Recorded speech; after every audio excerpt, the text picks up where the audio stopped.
Bonjour à tous, merci de nous suivre sur Afexport pour la matinale du jeudi 8 juin 2023. Nous l'ouvrons avec Rigobert Song, le sélectionneur manédière des Lions indomptables du Cameroun, et quelques joueurs ont déjà rallié les États-Unis en prélude au match amical du 10 juin prochain face au Mexique. Les Lions indomptables auront à peine 3 jours pour préparer cette rencontre.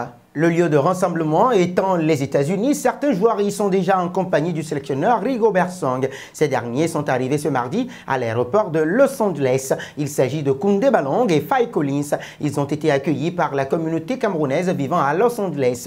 Ils seront sans doute rejoints par Noutolo et Olivier Mbaizo qui évoluent tous deux dans le championnat américain. Le gardien Fabrice Ondoa a donné de ses nouvelles. Il est déjà en route pour les États-Unis. Les joueurs comme Moumi Ngamaleu et Martin Ongla ont aussi déjà pris la direction des USA.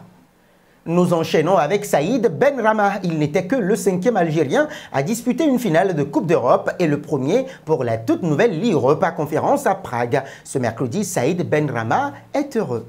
Ce n'était pas le plus beau match de tous, mais une finale gagne avant tout. Titulaire avec West Ham United, comme pour l'ensemble de la Ligue Europa Conférence, dont il fut l'un des meilleurs joueurs, Saïd Benrahma a affronté une valeureuse équipe de la Fiorentina. Comme souvent avec les Hammers, les intentions étaient assez problématiques. Long ballon, duel, tel semble être le leitmotiv d'un David Moyes. Mais peu importe, en tout cas ce mercredi soir. Buteur sur penalty à la 62e minute, Benrahma aura été l'un des plus importants acteurs du second titre européen de toute l'histoire du club de Londres. West Ham de Nayef Aguerd a donc logiquement remporté la Ligue Europa Conférence face à la Fiorentina de Sofiane Amrabat pour enlever le premier titre continental des Anglais depuis 1965. Nous voici arrivés à l'instant quiz avec 3 indices pour connaître notre joueur mystère du jour. Premier indice, je suis un attaquant de 27 ans. Deuxième indice, je joue en Premier League. Troisième indice enfin, j'ai déjà joué à l'OGC Nice et au SCO d'Angers. Qui suis-je? Vos réponses seront attendues en commentaire. Nos félicitations à tous ceux qui ont répondu John Stones lors de la dernière matinale. C'était le joueur à trouver puisqu'il est un défenseur de 28 ans qui joue à Manchester City. Il a déjà évolué sous les couleurs de Chelsea entre 2011 et 2012.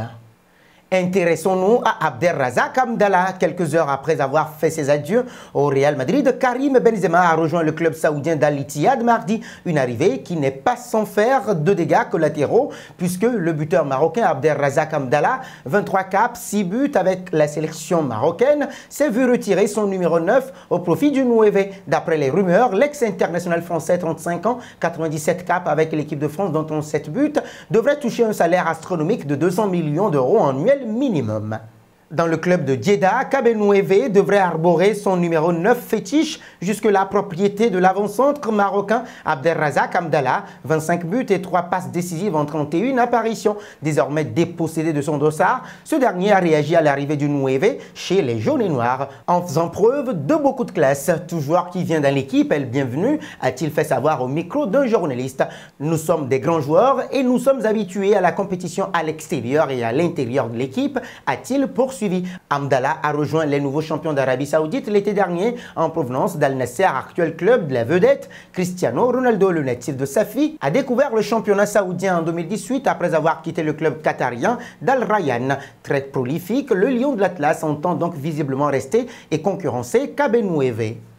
Un mot de mercato au cours de cette matinale. Annoncé depuis plusieurs mois dans le viseur du Real Madrid, Jude Bellingham rejoint officiellement la capitale espagnole. La fin d'un long feuilleton et un nouveau très joli coup réalisé par les Merengues. Plus de 100 millions d'euros, un contrat de 5 ans rémunéré à hauteur de 12 millions d'euros annuels et une clause libératoire fixée à 1 milliard d'euros. Voilà ce qui aura permis au Real Madrid de mettre définitivement la main sur Jude Bellingham, 19 ans, convoité par les plus grosses écuries européennes. Aux côtés de Fede Valverde, Aurélien Tchouaméni, Eduardo Camavinga, Vinicius Junior ou encore Rodrigo Goes, le gamin de Stourbridge devrait apporter toute sa vitesse et sa technique. Déjà impressionnant physiquement malgré son jeune âge, Jude Bellingham possède également une belle expérience sur la scène européenne, 5 buts et 6 passes décisives en 21 apparitions de Ligue des Champions et internationale, un premier mondial avec les Free Lions. Autre rang, il n'avait d'ailleurs pas manqué de faire valoir ses qualités, auteur de 6 buts et 14 passes décisives en 44 matchs, toutes compétitions confondues la saison passée. Le milieu des marsupiaux totalisait 14 buts et 7 offrandes en cette saison 2022-2023, 43 matchs, 42 matchs, toutes compétitions confondues. Valeur sûre du football mondial, il s'offre donc un nouveau challenge, plus grand, plus prestigieux. Restons en Espagne. Le Barça souhaite bonne chance à Lionel Andrés Messi. 2 ans après lui avoir montré la sortie, ce qui avait fait pleurer Lionel Andrés Messi, le Barça n'a pas réussi à faire revenir le champion du monde argentin.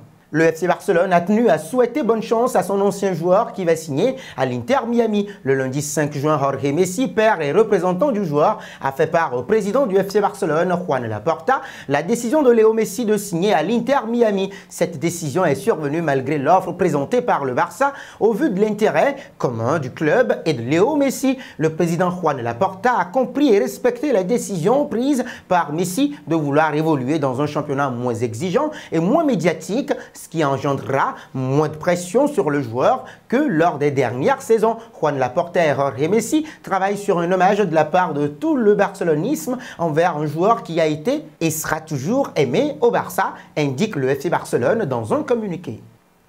Terminons justement avec Lionel Messi. La Pulga n'a pas caché son mal-être associé à la vie parisienne. Dans une interview pour Sport et le Mundo Deportivo, Lionel Messi a annoncé son choix de rejoindre l'Inter Miami tout en revenant sur son passage à Paris. Une parenthèse de sa carrière que l'Argentin préfère oublier. Lionel Messi s'est prêté au jeu de l'interview pour Sport et le Mundo Deportivo mercredi soir, l'occasion d'annoncer son transfert à l'Inter Miami, mais également de donner son ressenti par rapport à son passage au PSG. Le constat est plutôt tranché, Messi ne gardera pas Paris dans son cœur. Je termine mon passage à Paris sur un sentiment mitigé. La première année a été difficile, la deuxième a été superbe au début, mais je pense que la Coupe du Monde a marqué un tournant pour toutes les équipes en général. Durant ces 2 années, je n'étais pas heureux. Cela affectait la vie de ma famille. Malgré des rumeurs insistantes l'envoyant au FC Barcelone, la prochaine étape de la carrière du septuple Ballon d'Or sera donc bien outre-Atlantique. C'est la fin de cette matinale que nous bouclons avec la question du jour. Pensez-vous que Jude Bellingham pourrait-il s'imposer au Real Madrid? Vos réponses seront attendues en commentaire. Mais avant, n'hésitez pas à vous abonner sur Afrique Sport, c'est pour ne rien manquer des informations footballistiques.